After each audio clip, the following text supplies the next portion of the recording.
Continuing my quest to basically rebook every single booking video that What Culture has been doing, I decided to pick this one of them all because I think this one is one of the hot topics that everybody goes to. It's the go-to topic, basically.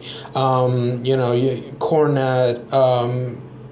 Vince Russo, and many others try to rebook this, and some of them have been good. I thought Vince Russo actually did a good job, which is weird for me to say because I think that Russo is I think he's one of those people that are way too wacky for their own good, but at the same time I do think that he has a good mind for the business, even though that I don't agree with most of the things that he says. Same thing goes for Cornette. Cornette is way too old school for my taste. There are some things that I do enjoy that he does, but there are things that I disagree with. But either way, both guys are talented for different reasons. So Adam Blampied, basically, the way he booked it was he's going to have it straight up WCW versus, WWF. And I like the way that he started off. This is like one of my favorite booking videos of his. And I thought he did a good job. However, I do see like huge glaring errors on his way that I just think that it was absolutely just, I can't think of a nice word to say it. I can't say it in a nice way. Like, I thought it was basically just I don't agree with it. Let's go with that. What he wanted to do was have The Undertaker come back as a dead man. That's cool. You're gonna have him face off against Sting. Dream match, of course. You got to do that. You're going to have the NWO be the focal point of WCW. You're going to bring back Eric Bischoff. You're going to let Eric Bischoff lead the charge. Let him hold WWE hostage, and even at one point beat the WWE and turn Raw into WCW Nitro and give Raw Thursday nights. And not just that, but they want to have Starrcade instead of, the December pay-per-view, which at the time was Vengeance or Armageddon. Armageddon was 2000. 2001 was Vengeance. So he wanted to, and this is like one of the most mind-boggling decisions that I've ever heard. He wants to eliminate the Royal Rumble. No pun intended. He wants to end it. He wants to stop it because he thinks it's nuclear heat, quote unquote. I think that is, I can't say it. It's just different strokes, different folks. I can't really fault him for that. It's a fantasy booking video. It's not an actual decision. If it was something that he actually did, then I would say it's stupid. But he didn't really do it. This is Fantasyland. This is all subjective. That's fine. Whatever. Some of the points that I saw, I agreed with. And he said that the way that would be done, and I like the way that they did it with, with Wrestling with Regret and, Grimm's Toy Shop Show, whatever. And the way that he did it was, he basically outlined everything about the invasion angle. And when I was a kid, I was in the same boat. I was 11 at the time, and I loved it. I love the whole invasion angle because I got to see RVD, I got to see, some of the Extreme stars, and even though that ECW was a little bit diluted, I thought that some of the stuff that I got to see, some of the hardcore stuff, the 24/7 rule, I thought it was fun with, Raven and Rhino and all these guys. I thought it was a lot of fun. There were a lot of fun matches. You can't take that away from them, from what they did in 2001. The RVD stuff I thought was awesome. Even though that I didn't like the fact that You had Austin, the top guy of the Alliance, and you had The Rock, the top guy of the WWF, and you didn't have them face off. You had like tag matches and stuff like that, but you never had them face off. The only time that they had a match against each other, it was in Rebellion. And I don't know who watched that show. Certainly not me. I watched it, years later, but at the time, no. Nobody really cared for that show. So the invasion angle was definitely botched. And the way that Adam said was, okay, let's buy out the contract. I don't think it's that easy. And second of all, why not wait a year? I get that the idea was, okay, you shouldn't wait a year. You should have it end at WrestleMania. All right, okay. I can do that, but I want to start off with my own ways. So this might be a two-parter. I might have another booking video of another way to book it if those are the rules. But the way that I want to do it right now is a little bit different. So here's how it goes. WrestleMania 17 is probably the most successful WrestleMania of all time. I can't really compare it to the ones from the WWE Network era. Like, I can't compare them with, how much, with the viewers and the subscribers and all of that. I can't really, say like, hey, maybe WrestleMania 32 made more money. I don't know. But, as far as buy rates go, from, the first WrestleMania all the way till WrestleMania 29, I would say that WrestleMania 17 is the most successful. Okay. So I would leave it as it is because it's the most rewatched, so I guess it's perfect. So leave it as it is. Leave it with the ending. Turn Stone Cold heel, because I think it would have been a great change of pace. That's what you need to do. But I wouldn't have him sing Kumbaya. I wouldn't have him, even though that it was funny. Yeah, it was cool. Him hugging Vince. Yeah, all of that was great. When I was a kid, I ate that shit. I wouldn't do that. Let Austin be a vicious heel. Let him destroy people. Let him kill people. Don't make him run away. Let him go after things full force. So, what happens is, night after WrestleMania, I don't have Rock come out and cut a promo. The dude got destroyed at WrestleMania 17. Last time we saw him, he was in a pool of his own blood, getting destroyed by a steel chair. So take him out. He doesn't need to have he doesn't need to show up on Raw, let alone have a match in a steel cage. So that's out of the window. So what we do is, since The Rock is out of action, we have Triple H against The Undertaker, rematch from WrestleMania 17, number one contenders match, winner faces Austin. Because here's what I'm looking at. You've got an entire year to rebuild your entire roster, because after the Monday Night War, you have a lot of great, great stars, but at the same time, Undertaker had been, since, coming back as the biker, he's not, that much of a main eventer. Kane, not so much. Benoit, Jericho were getting up there. Angle, all those guys, they need to be built so that they get to face WCW. You don't put them against each other right away, because you still need to have them prove themselves. So you got an entire year to go with that. So Austin comes out in that number one contenders match, and first he's on commentary, and JR and Jim Ross, not JR, Jim Ross, Jerry Lawler and Jim Ross. I'm feeling like a stupid idiot. JR and Jerry Lawler are telling, Austin, well, who do you want to face? Who do you want to face? Who do you want to face? And it's like, it doesn't matter. I'll beat anyone. But who would you rather face? Who do you think you can beat? I can beat them both. It doesn't matter if you put them against me. I'll destroy them. And you and Jar, like, I don't know if you can do that because Taker and Triple H, they had a war at WrestleMania 17, so I don't know about that. And also it's like, oh, you're doubting me? You're doubting me? Well, watch this, Jr. Watch this, good old Jr. He takes a steel chair, goes inside the ring, and beats both guys up, and stunner, beats the shit out of both guys.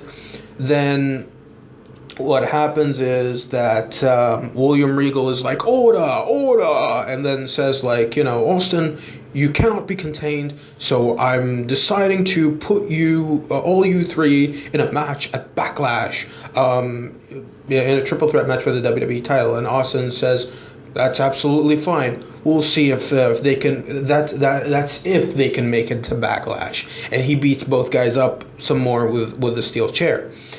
This goes on to Backlash. You have the triple threat match.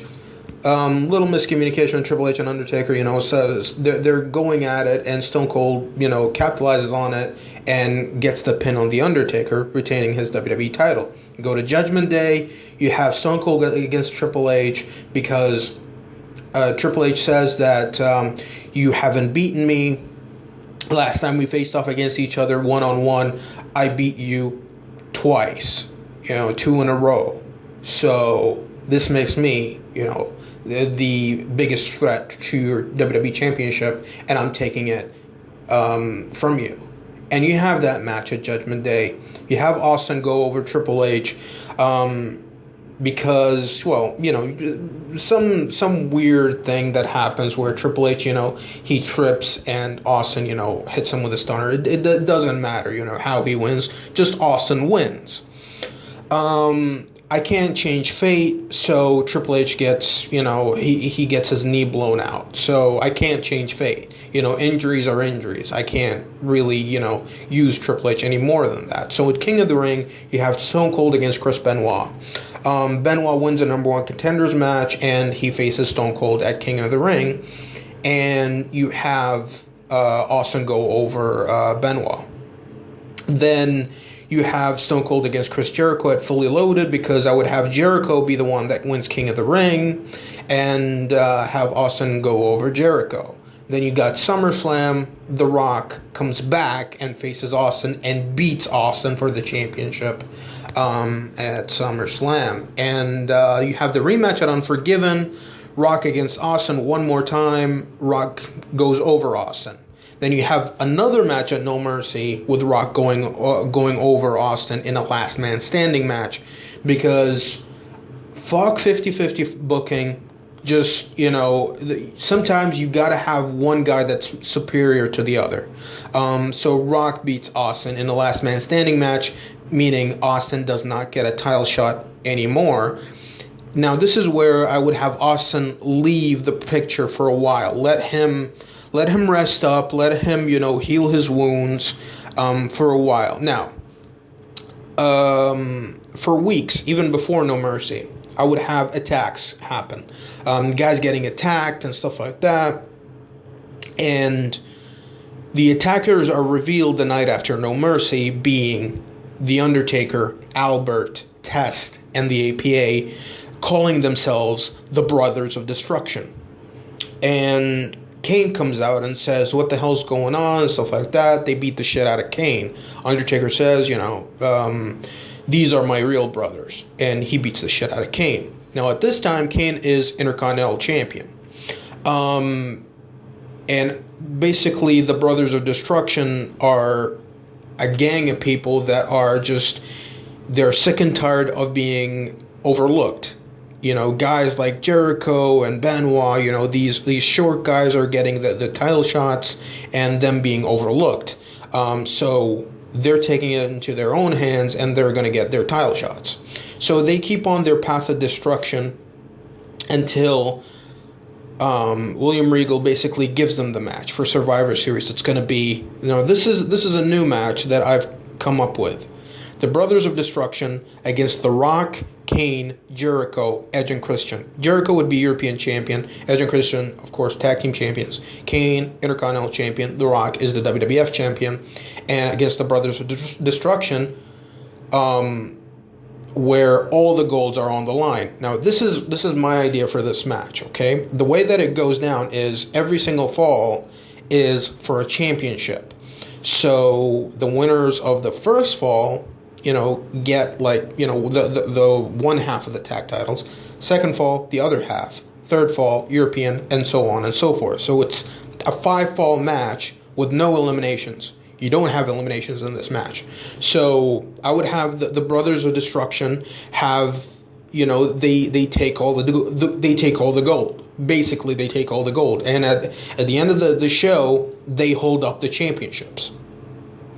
This would lead up to Vengeance. You got The Rock against The Undertaker for the title. Undertaker goes over. You got the APA against Edge and Christian. This is where I would have Christian turn on Edge, and thus the APA win the titles. And Christian's just sick and tired of living in his buddy's shadow. Edge is getting all the title shots, getting like the European title shots, the Intercontinental title shots and stuff like that. And Christian is like, you lose all the time. How do you get those title shots? So Christian is just sick and tired. Everybody wants the autograph of Edge.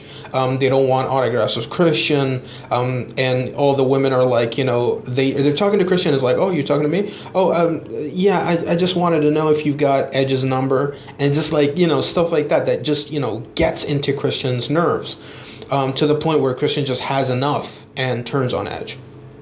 You got Test going over Jericho to retain the European title. You got Kane winning back the IC title from Albert.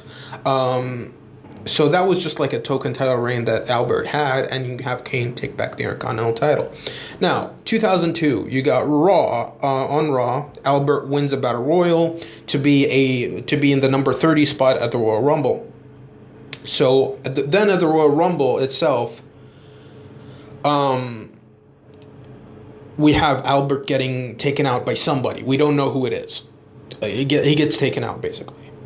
And you got a promo, basically, Mean Gene. Mean Gene is like, he's near the entranceway. And there's like that podium. And Mean Gene says, it's good to be back. It feels great to be here in, whatever town they're in. Like, they would say, it's good to be here in Los Angeles. And my guest at this time is the immortal Hulk Hogan. Hulk Hogan comes out, he's all, smiles, he's cupping his ear. Everybody's just going nuts for Hulk. Hogan comes to the podium and talks to Mean Gene and says, let me tell you something, brother. Does his whole shtick. It's been a long time coming, and I'm back at the WWF. I'm here to, say my prayers, eat my vitamins, and kick ass like I've never done before. And then he says, well, I've come back because I want to do. I've done it all in this industry, but there's one thing that I've always wanted to do. One thing that I had a chance to do back in 1998. I could have come here and I could have destroyed Steve Austin, and you wouldn't have had the Attitude Era. I could have come here and there would have been a second coming of the Hulkamania era. Bring in a little bit of reality to it. And then he says, so I'm throwing the gauntlet out to you, Austin. WrestleMania 18 in Toronto. The site where I had my biggest loss in. But this time, I'm going to have my biggest win by beating the number 2 guy of all time. Because, brother, you're looking at number 1. So what you gonna do, Austin, when Hulkamania and all his Hulkamaniacs run wild on you? Because remember, when Hogan came out in No Way Out with the NWO, and the people went nuts for Hogan. He couldn't speak. Like, the fans went nuts for him. So, use it. Fuck it. Let Hogan come out and let him cut that promo. If he bombs, fine. Turn him heel. You can always do that. But if you remember, last time we saw Hogan, He was mistreated by WCW. He had that lawsuit against WCW. So you can't really have Hogan come out and be all gung-ho with WCW. So, bring him out as the old Hulkster. Bring him out in his red and yellow, and let him cut the promos that all the fans remember. Because what Adam fails to understand is that you got WWF fans and you got WCW fans. WCW fans are not going to watch WWF product, even if you got, WCW guys in WWF programming. Die-hard WCW fans are not going to watch the WWF product. When WCW died, they boycotted the business and they went to like MMA or just stopped watching wrestling as a whole. That's what most people don't understand, is that you think, okay, we're gonna do this, no, you don't do that. Hogan in WWF programming will not be accepted as a heel. Will never be accepted as a heel. So there you go. There you go with that. Then we got the War Rumble itself, and number 30 hits, and it's DDP. DDP comes out and he's in a house of fire and just delivers diamond cutters to everybody. It's all awesome. And then finally DDP and Austin, and DDP eliminates Austin. Austin was about to win his 4th Rumble, but DDP just eliminates him at the end. Then we got Triple H against The Undertaker for the WWF title at the time. And we bring out the Wolfpack, Nash, Hall, and X-Pac. And they beat the shit out of both guys. They beat the shit out of both guys. And then The Rock tries to make the save because he got attacked backstage as well. And he gets destroyed by all 3 men. And so then the Wolfpack, not the NWO, the Wolfpack, spray paint Wolfpack on, all 3 guys. And say like they've arrived. So on Raw, we've got DDP coming out, and he says, like, I'm not part of the NWO, I'm not part of the NWO, I'm not part of the NWO. You got sit-down interviews with JR, and he mentions that, yes, he's the one that broke Nash into the business. He was tag team partners with both guys at one point. And they do live, a stone's throw, across from each other. They don't live, that far from each other, Nash and DDP. They are neighbors, they know each other and stuff like that. So it's, you build it on reality a little bit. And DDP says, like, I'm not part of the NWO. I'm not part of the Wolfpack. I'm not with Nash and Hall or X-Pac.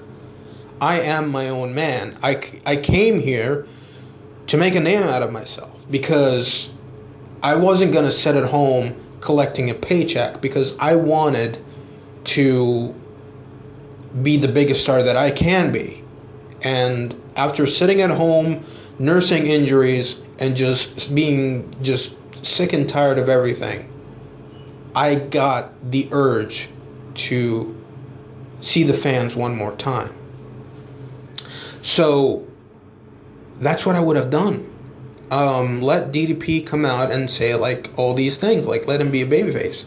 And they're like, speculating who beat up Albert, who attacked Albert. Then it's figure it out. It's the Wolfpack. Then we got No Way Out, and we got DDP against Stone Cold. And Austin says, put your number 1 contendership on the line. And then DDP says, no, fuck that, I'm not going to do that. But then Austin says, well, what are you, chicken shit? And then he just, pushes him and pushes him and pushes him for weeks and weeks and weeks, until finally, in the go-home show, he says, all right, that's fine. Put it on the line. But if I beat you, you'll have to acknowledge me as the better man. And Austin agrees, and then he says, that's fine, I'll do that because I'm a man of my word. Then you have the match at No Way Out, and DDP beats Stone Cold with the help of the NWO. And after the match, Austin is like, what the fuck? And DDP and Austin are both fending off the NWO. NWO, they basically escape the scene. Then Austin turns around at DDP. DDP's like, what? He opens up his arms and he's like, what? Come on, you gotta acknowledge me. That was the rule. And Austin says, you're right. And then shakes his hand and says, you are number one. Flips him off and then gives him the stunner. And then he smiles and then walks away. And then DDP, gets up a little bit and then looks at Austin, and then he smiles at Austin as well, who's leaving the scene. So that's, Austin's way of acknowledging DDP as the better man.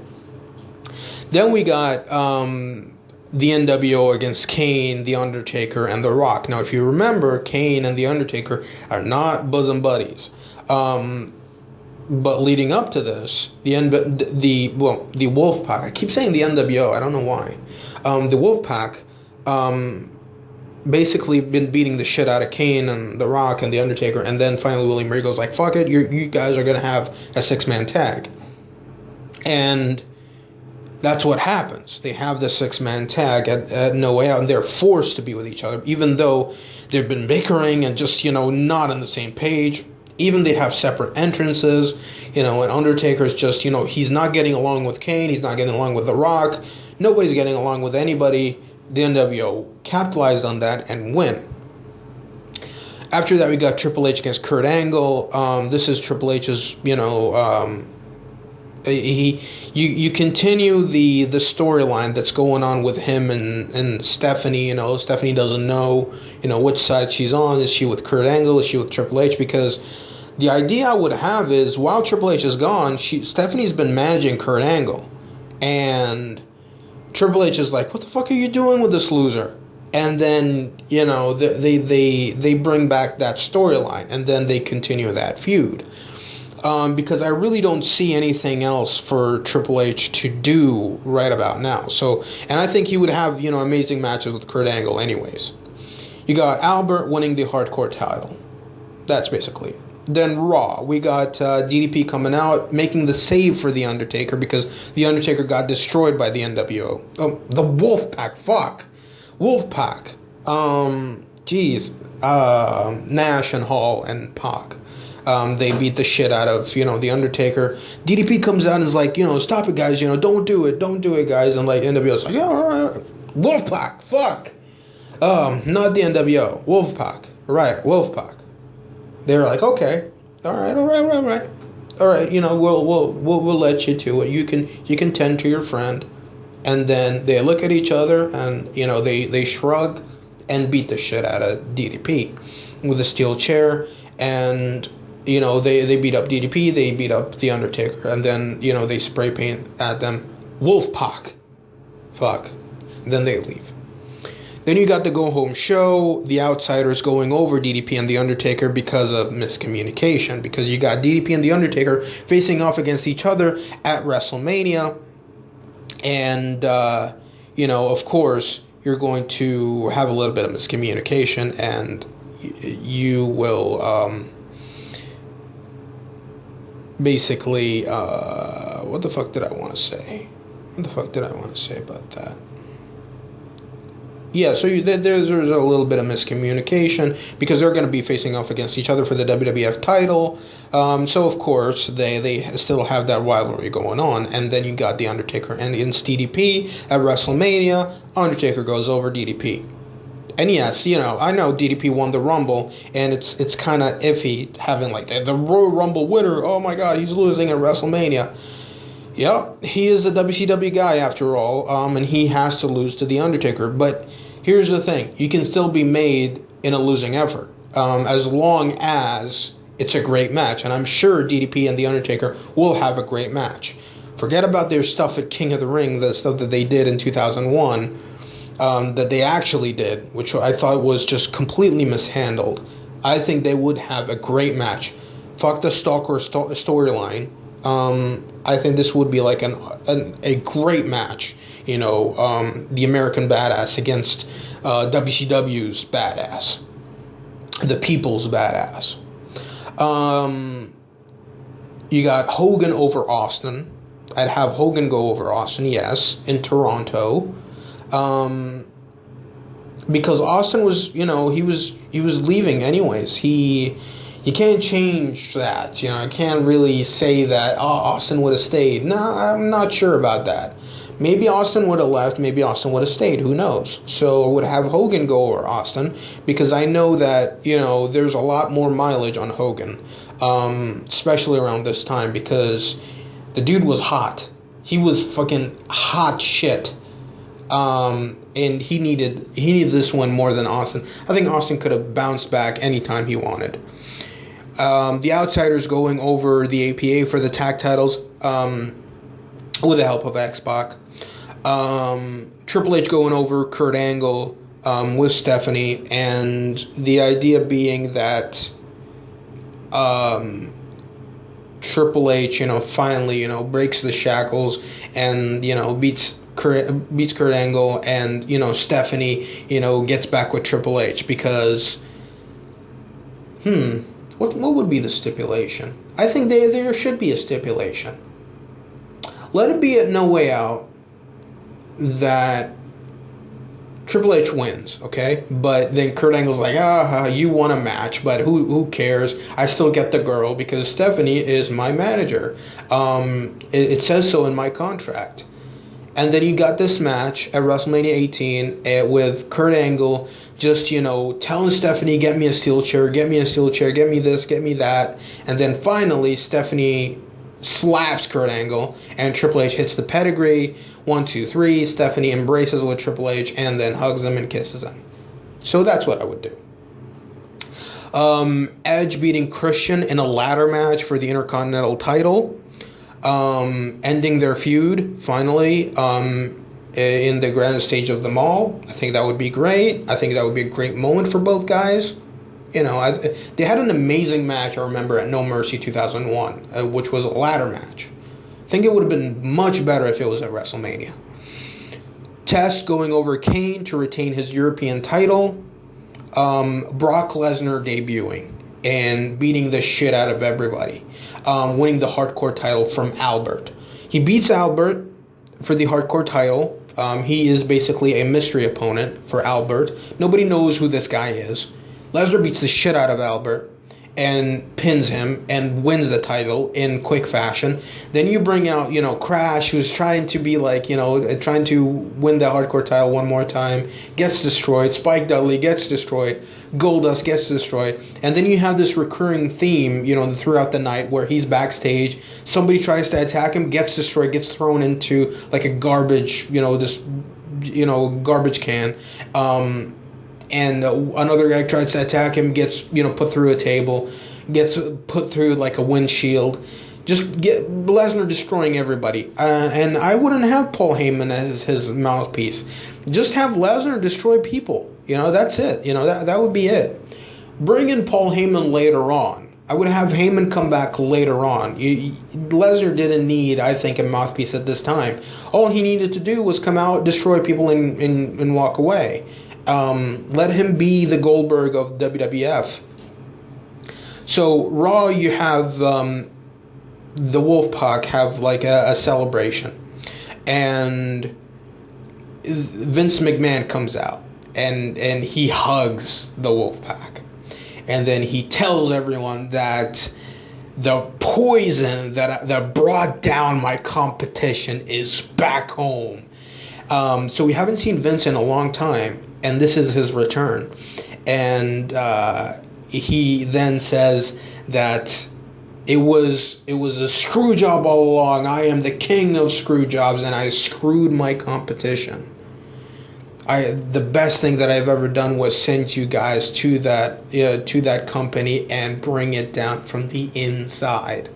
And, Nash said, well, they were stupid. They had, an open checkbook, and they gave it all to us.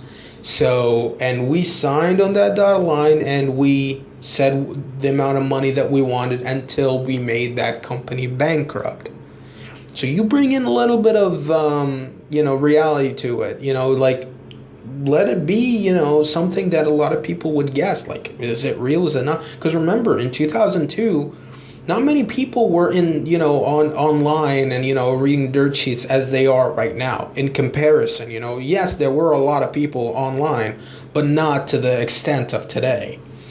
And let people, wonder, like, is this real? Is this not? And then Eric Bischoff says, I have one more surprise, because I'm going to bring out right now the biggest mole in WCW. The man that single-handedly helped me bring down that competition, because there's no one that I could have done it better than this man. And Eric Bischoff comes out, smiles, and then he's like, did you miss me? Smiles, and just, he hugs Vince, and he shakes his hand, hugs the Wolfpack. He's reunited with them.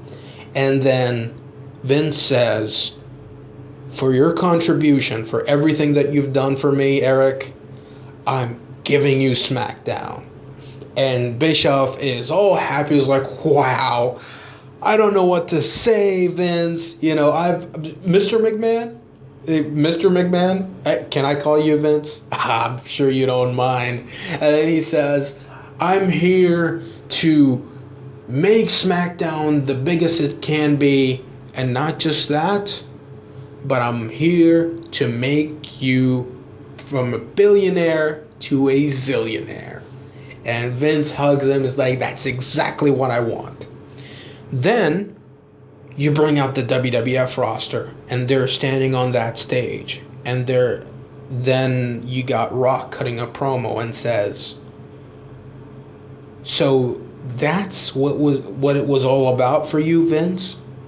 That's what it's all about for you? Money? That money in your pocket? Like, all of us don't matter to you? Is that what it is? You forgot your upbringings?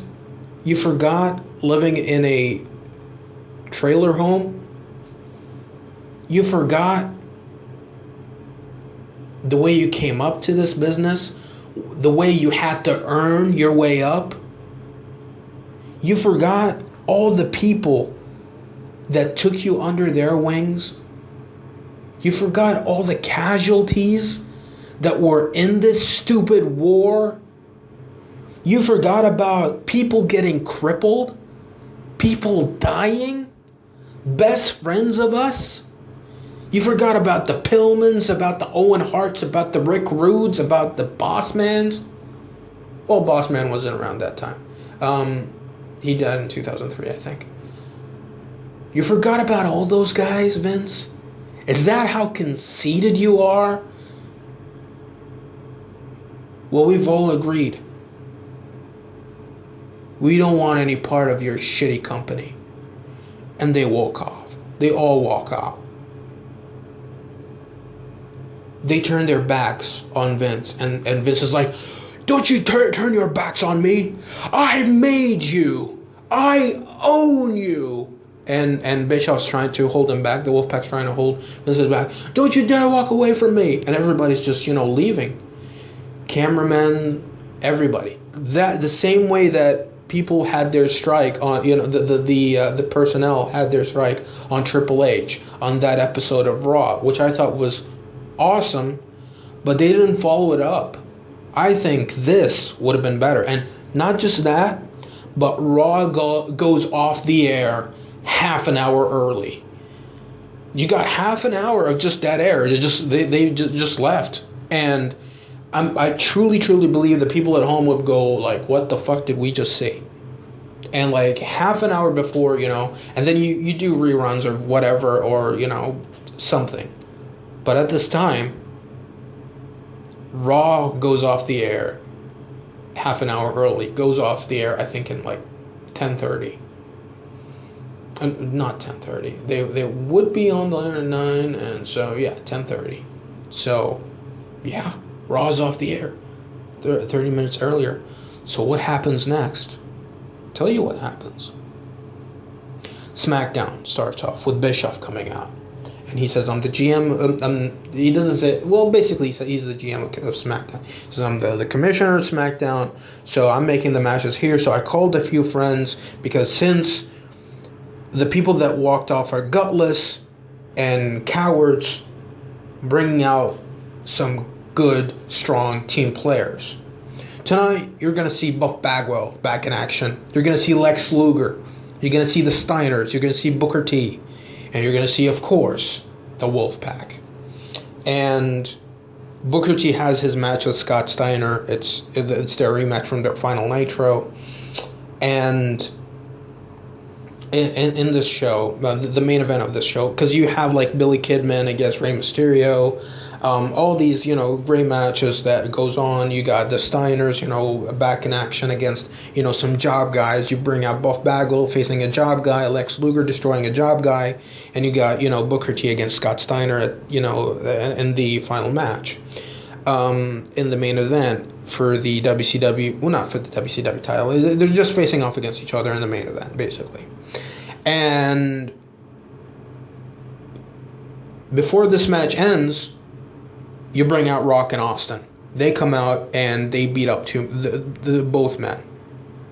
And the entire roster of SmackDown, the Steiners, Buff Bagwell, and Luger, the guys that Bischoff mentioned, they come out, they try to make the save, but the old WWF stars are coming out from the crowd, and they're staring, they're basically doing a stare down with basically the WCW guys. And then the WCW guys kind of retreat.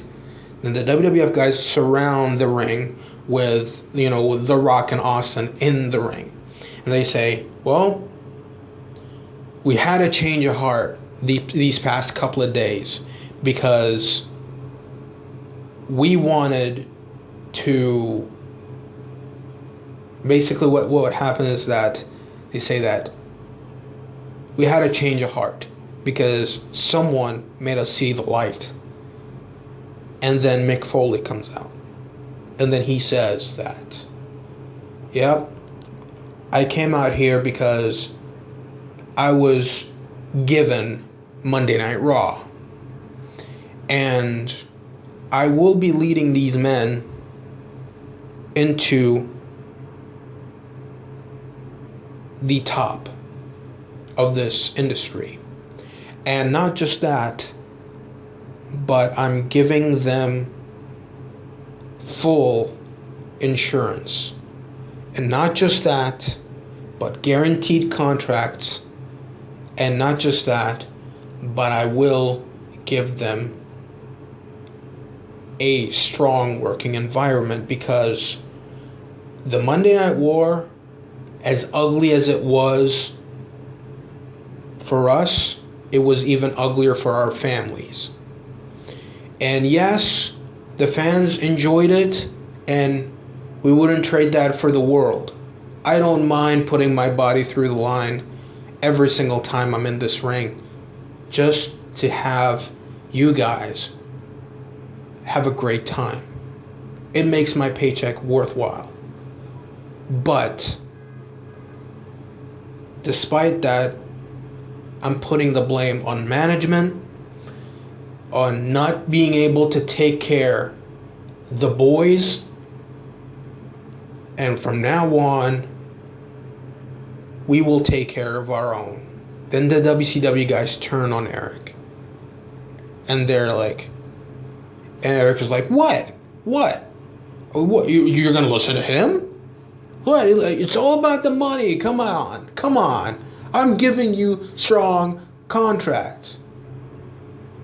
And then Luger and Bagwell and the Steiners are just like looking at each other and like, all right. And then they just walk out. And Bischoff's like, what? Come on. And then he's like going behind them. And then Vince gets on the Titantron and he's like, whoa, Bischoff, before you leave. This is exactly what I want to see. I want to see real competition. I want you two to choke the life out of each other. I want to see ruthless aggression. I want to see how all of this plays out just like the Monday Night Wars. Because what I want to see is who will lead the brand of sports entertainment. And it cuts off. And then Rock and Austin are just like, just pissed off about this whole thing. And they're looking at Foley, and Foley's like, don't worry about it. I'm on the job. So, Raw then is on, and Hogan is on Raw. And Hogan says, I'm WWE through and through. And this is what it is. It's back to normal. WWF is on Raw. WCW is on SmackDown. But you don't call it WCW. You still keep it SmackDown. Keep it as it is. You bring in guys that are, misusing WWF. And you put them on SmackDown. Guys like Jerry Lynn, you bring in Crash Holly, Hardcore Holly, Al Snow, Perry Saturn, Dean Malenko. All those guys that are misused on Raw, you put them on SmackDown, beef up that product. And, if WCW fans, diehard WCW fans, switch to SmackDown, they won't feel guilty because, it's called WCW, but it's branded WWE. Because no matter what way you spin it, like you say it's WCW, it's still coming out of the mouth of WWF. So you can't, no matter what way you look at it, it's still WWF. So might as well just keep it SmackDown. Let Eric Bischoff be the GM of SmackDown and have WCW stars, but you don't need to let it be WCW, because when it comes down to it, people, when they were doing dream matches, WCW against WWF, they weren't making the brand versus the brand. Their dream matches were the stars against the stars. So there you go. Backlash, you got Kurt Angle against The Undertaker. Kurt Angle defeats The Undertaker, wins the WWF title. Then you got Triple H segment. Is he going to jump to SmackDown? NWO comes out with a NWO shirt and says, come on, you wanna. Shawn Michaels comes out. And he says, how about it? You don't need to go with the NWO. Let's get the band back together. And Triple H accepts, takes the DX shirt instead, goes with Shawn to Raw. And the Outsiders and X-Pac are like, what the fuck? And DX are reunited, they go to Raw. Easy. Then you got the Outsiders lose the tag titles to the APA, because the tag titles are Raw property. Judgment Day, you got Kurt Angle defeating The Undertaker in a Buried Alive match. And that's how I would take off The Undertaker for a while, let him come back as the dead man. And he retains the WWE title. Kurt Angle then, has this mean streak. Because I would have him turn face for a bit, and then he goes back to being a heel. Because leading up to his WWF Championship win, he would turn face. Like right after WrestleMania. But, at December, like January, that time of year, that's when he would turn heel again. And then you would have all the titles be crowned throughout the year, for Raw and SmackDown. Then you got the Royal Rumble, okay, for 2003. And you have, at this time, the DX have the tag titles, Triple H and Shawn Michaels. They dropped the tag titles to the Dudleys. And you have Stone Cold winning the WWF title, the WWE title at this time, from Kurt Angle, who Kurt Angle is the heel at the time.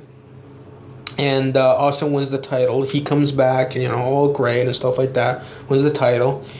You got Sting winning the SmackDown Championship from Hulk Hogan at the Royal Rumble.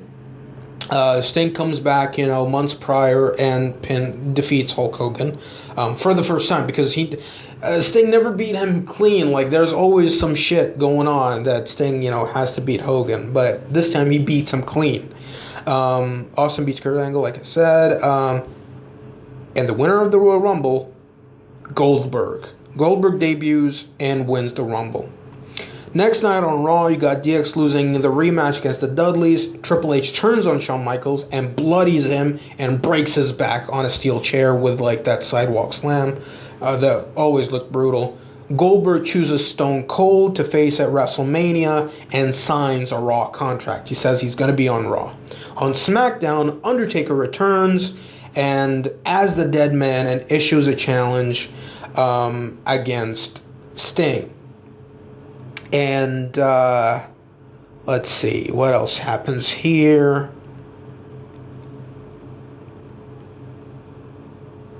So yeah, at No Way Out you got Hell in a Cell War Games. No Way Out, Hell in a Cell War Games. You know, you got SmackDown versus Raw, Team Raw versus Team SmackDown. The winners get a trophy and also the main event of WrestleMania, the show closer of WrestleMania.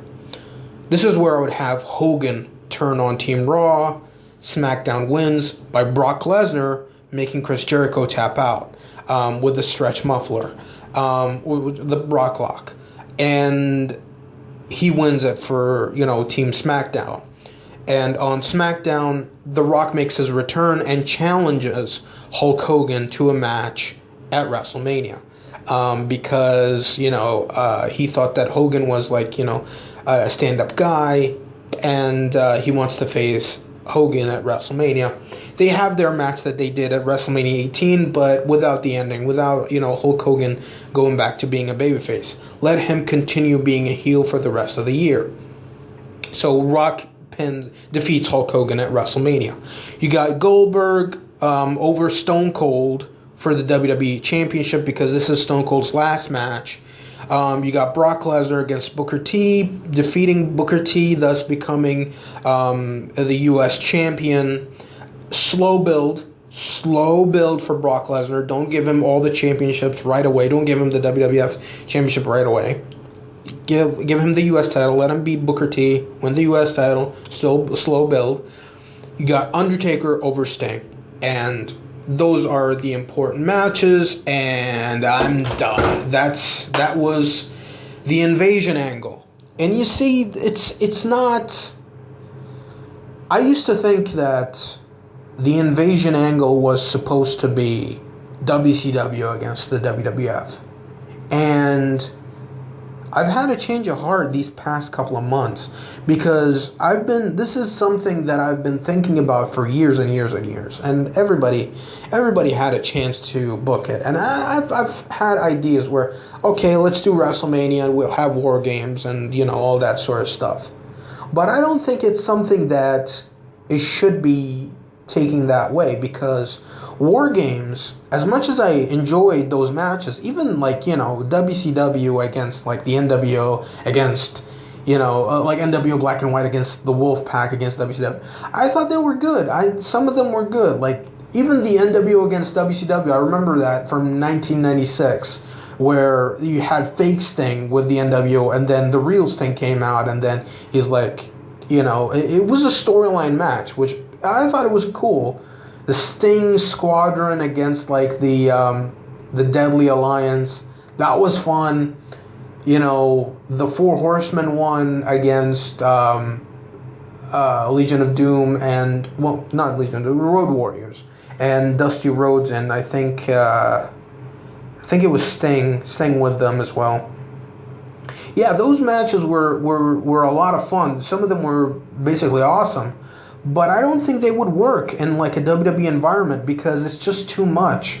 2 rings, too many guys, you know, you got the mesh, you can't really see through it. It's just, yeah, it's overkill. But if you have the Hell in a Cell, just 1 ring, it's a lot more easier to digest. And instead of having like, you know, 5 guys on each team, have 3 guys. You know, let it be a 6-man tag. It doesn't need to be overkill. Which I really think that there's something to be said about that. And like I said before, whichever way you look at it, you can't say like, oh, we're going to make, you know, Thursday nights Nitro, or we're going to make Monday nights Nitro and Thursday nights Raw. Yeah, ratings are gonna plummet. Nobody's gonna care. Nobody's gonna care because it's WCW. The WWF guys are not gonna watch because they're like, if this is WCW, why should I care? And the WCW guys are not gonna watch because they're gonna be like, this is branded by the WWF. Why should I watch? People don't get it. Some people don't get it that there was a rivalry between these two, not just the companies but the fans as well. I remember at school where I would I would show up with I would have like a WCW shirt and people are like, what are you, a fag? You're wearing a WCW shirt? So the next day, of course, I came out with like a Stone Cold Steve Austin shirt. And they're like, oh, that's cool. I was like, for a few seconds, I was one of the most popular kids in school because I came to gym class wearing a Stone Cold Steve Austin shirt. And I was like, what? It's sports. Because, the teacher was like, it's got to be, a sports related shirt. You got to have like a soccer or a rugby shirt or something like that. And I'm like, hey, it's wrestling. It's sports. You got sports in the title. Sports entertainment, so this works. So yeah, some people just don't get it. Like, because I remember like us as friends, I used to fight with my friends where I was like, I gotta watch Nitro, come on, and stuff like that. And they're like, no, we want to watch Raw. I'm like, I know what happens on Raw. Because at the time we had the magazines and stuff like that, the dirt sheets and all that sort of stuff. They're like, no, you're a liar. That's not going to happen. And when it does, I'm like, see? You had that happen, and as well as, I remember in 99, I was so into WWF. Like, I didn't care about what happened in WCW. Because everything in WWF, I just like, oh, this is like, free porn. And, in 2000, of course, 2001, I was really curious about what's going on in WCW, but I just couldn't look away from what's going on in WWF. And I remember, in Saturday mornings, I think. Saturday mornings, or was it like Friday nights? They had these... WCW Worldwide, I think. Worldwide was on Saturday nights, I think. They had recap shows, so I would be up to date with what happens in WCW, so I didn't need, to watch the Nitros. I would watch Raw on Mondays.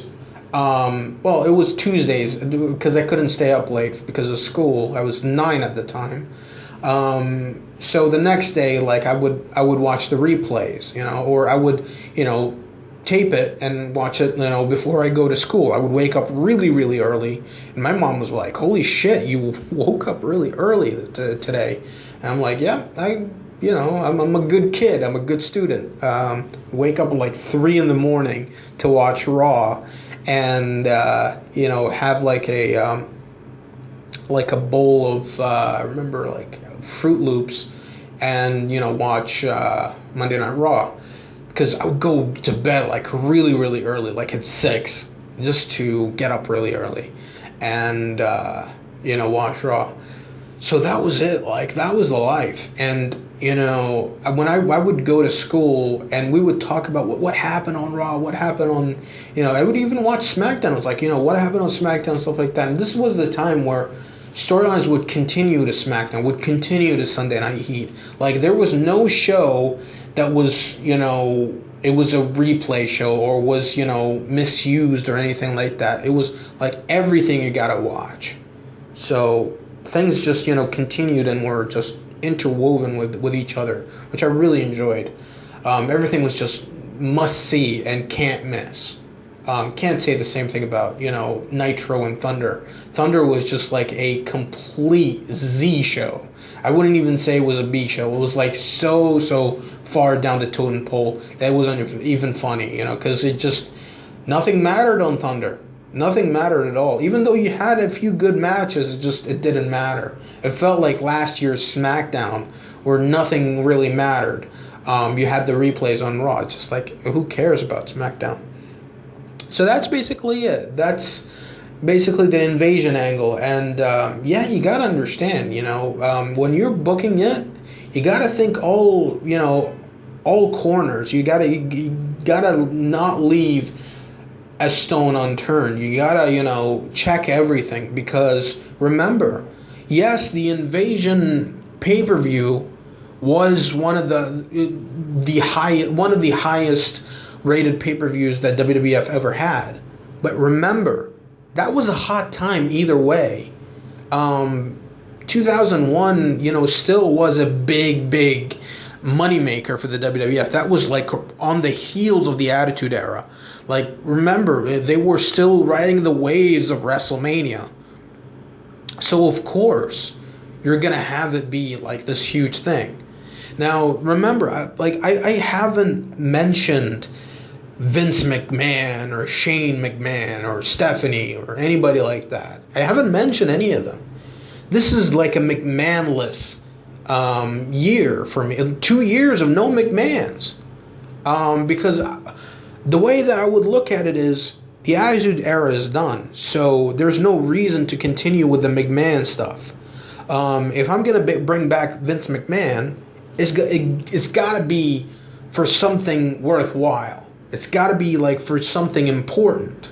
I'm not going to bring him out just for the sake of bringing him out. I'm not going to bring him out with leather, outfits and with greased up hair like, Adam said. I'm not going to have him win matches and have a streak. I'm not going to have him, be the focal point. Fuck that. Let the stars get over. You've already established so many stars, might as well use them. So that's my idea. That's my quote-unquote invasion storyline, because it's not really an invasion storyline. It's basically two sides coming together, because that's what it was. Let it be more real, because if you're going to have WCW versus WWF, nobody's going to take that seriously.